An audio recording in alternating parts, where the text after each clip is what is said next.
All right, so let's take 10 or 15 minutes of questions. We're going to likely limit just to one question per person, depending on if anything, and my student Eli will be passing the mic around. So are there any questions? Please raise your hand. Doug, go ahead. Hi, Helaine, thanks for the talk. Could you say a few more words about the the synagogue rebuilding that's going on in Egypt? Oh, that's really interesting. So what happened is they did decide to rehabilitate a synagogue. I'm sure they're doing this because travel, tourism, it's a market, the way that Spain has a lot of Jewish tourism. So what happened is other Jews came, and it was a celebration. So there was wine. So they closed it down because that contravened the Islamic injunction against alcohol. That's my understanding of what I've read about it, and I don't know how successful it's become, but it was quite an interesting incident. But I have to go through all the documents, but I'm familiar with what you're talking about. Okay, Rabbi Allen, please, and please state your name in case some people don't know anyone who gets the mic. Yes, I'm Rabbi Alan Cook from Sinai Temple. I'm just curious, in these MOUs that, I appreciate your presentation. I understand that they are very lopsided. If the property is held in private hands, does the State Department try to enforce the repatriation of them? I've been reading the literature. I don't know how they operationalize it, but the idea in these MOUs is that which is in those countries stays in those countries, but that they actually, in the same way of reclaiming Jewish art stolen by the Nazis and art that's held in private hands, my understanding is that, yes, these countries can process legal suits against, I'm right, someone's shaking their head, they can process legal suits to get the objects back. That's how I've read it. I'm not a lawyer, but this is what I've read in the relevant literature.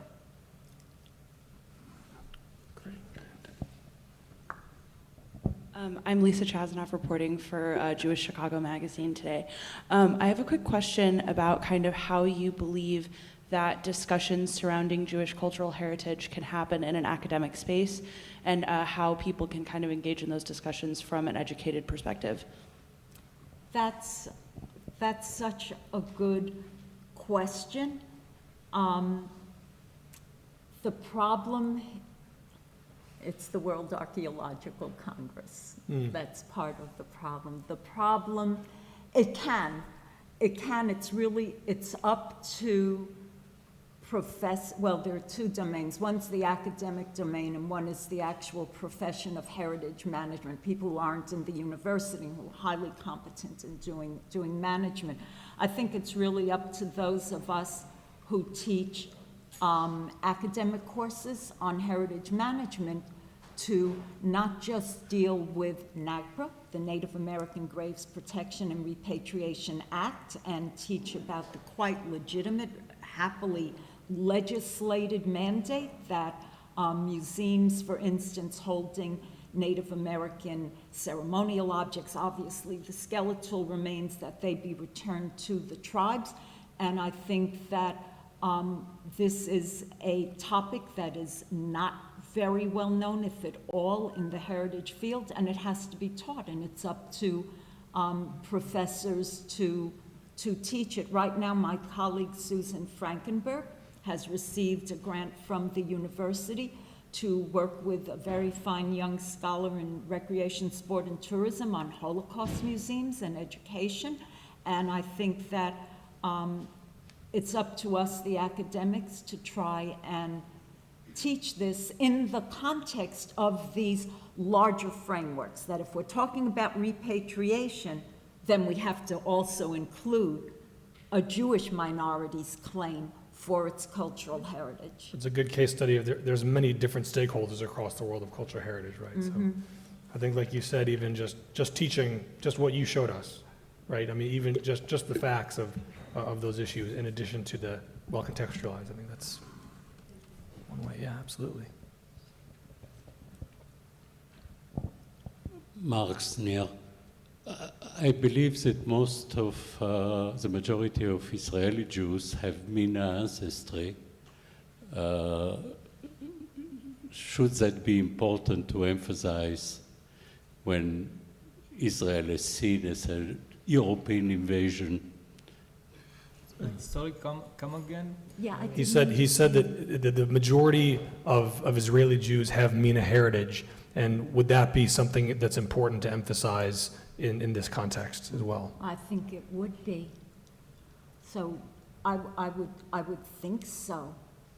I mean, I don't know really very much about the Yemeni Jews in Israel and the Iraqi Jews. There are a lot. I know there are a lot, absolutely, just yeah. based Right. on the numbers that were airlifted and rescued. It would be very interesting to go to the museums and see how these different national origins of the Israeli Jews are represented.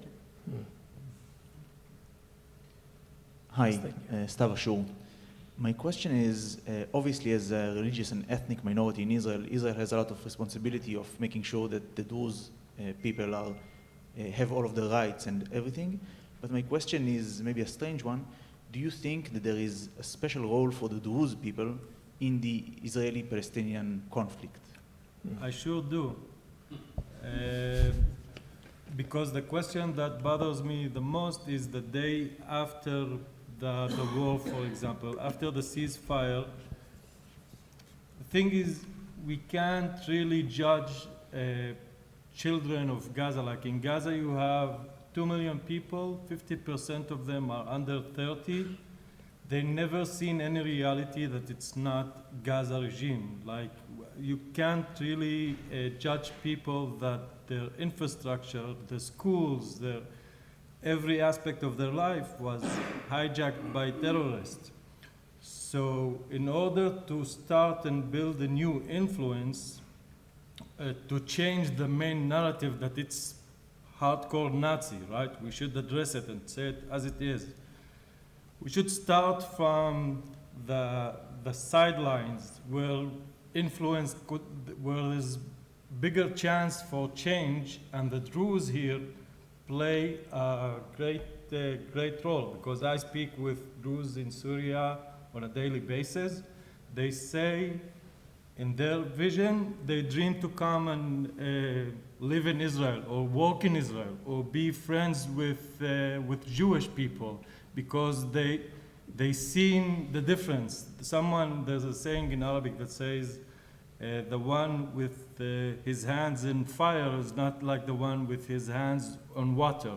And the guys here in campuses are with hands on water, and the people that see and feel and have the experience of the Nazi anti-Semitic extremism knows what's better for them. And a Druze could be a crucial link to somehow connect the Israeli state or the Jewish states to the Middle East, because a lot of Israelis now think that Israel as it started doesn't fit right in the Middle East, and I think that Druze could play a crucial role in that. Thank you for your question.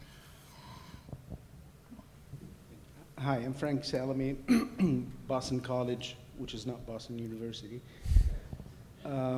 My question is really a comment, and hopefully maybe a question will seep into it.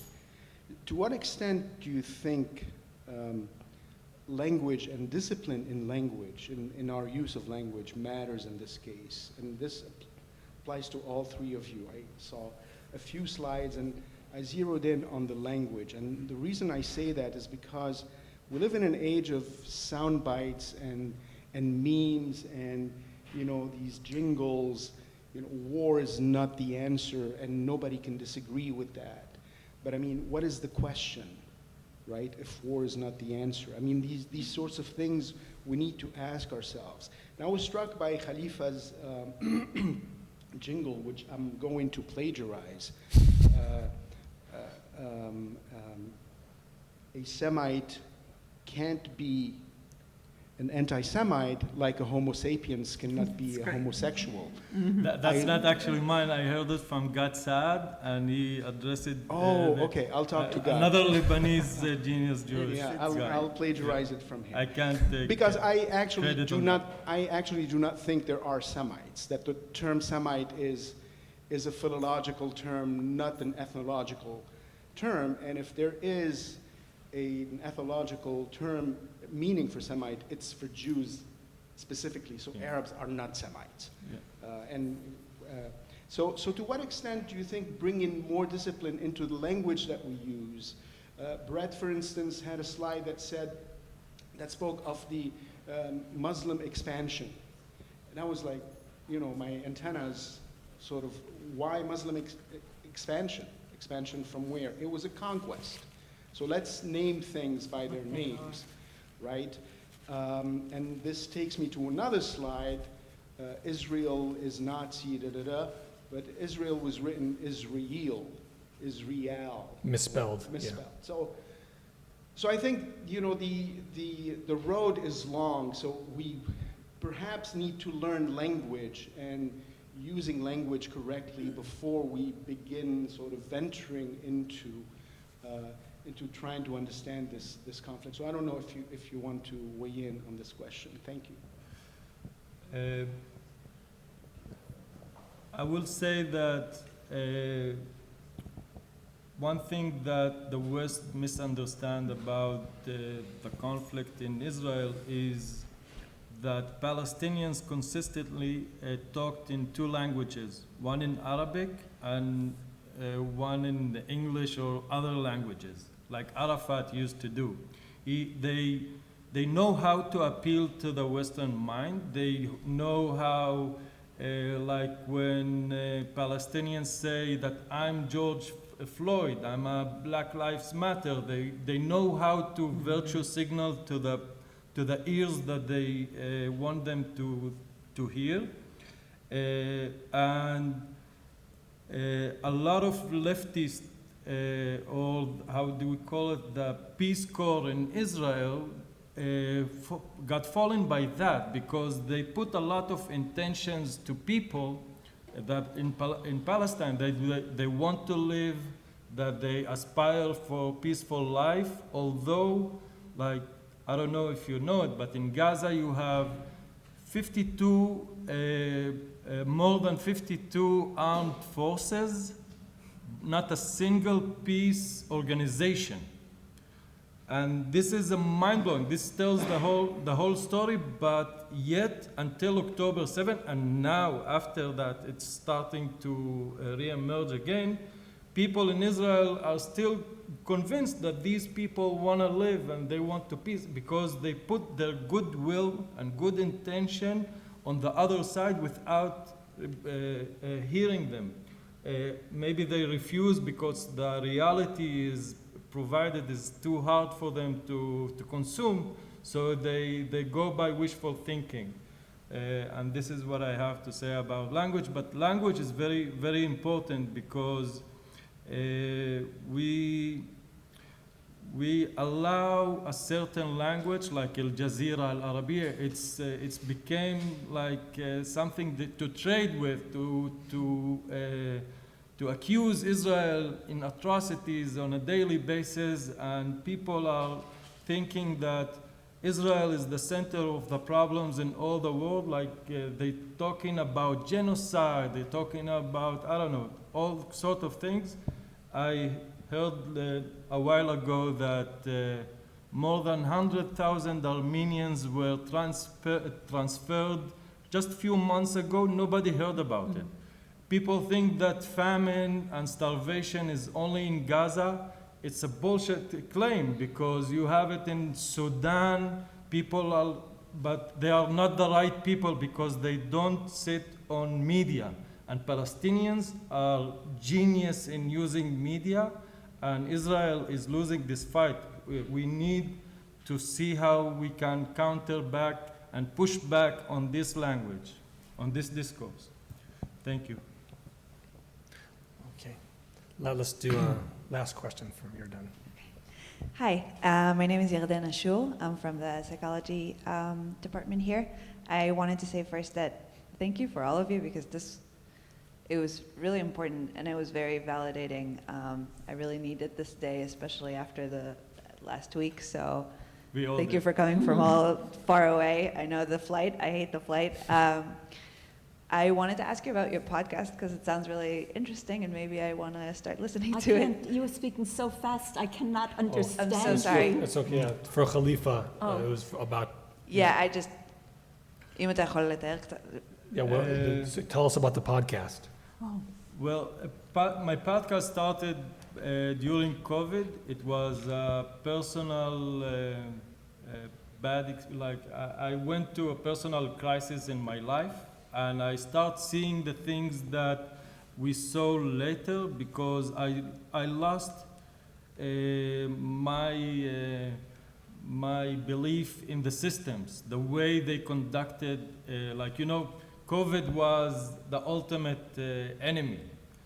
And the way they handled it, it seemed to me so crazy that I lost any belief in our systems. It seems to me so corrupt, so blinded by its own bullshit, by its own narrative. So I started a podcast called Khalifa Shrugged, which is Mered Khalifim in Hebrew. And I tried to start a new discourse, basically, and by questioning myself, because at almost the age of 40, my life went in a certain way. When COVID hit, it blew me away, and I started questioning everything from the start, because I was a great believer in education system, in authorities, in my country, and the way I saw it, it's like the world gone crazy. Is it one of either options? Is it me or it's the states? So I started talking about it, and I don't know. I did it anonymously for like 2 years until I interviewed Eliyahu Yusian before nobody knew who is this guy. And it exploded after that. Excellent. Okay, thank you. So let's, let's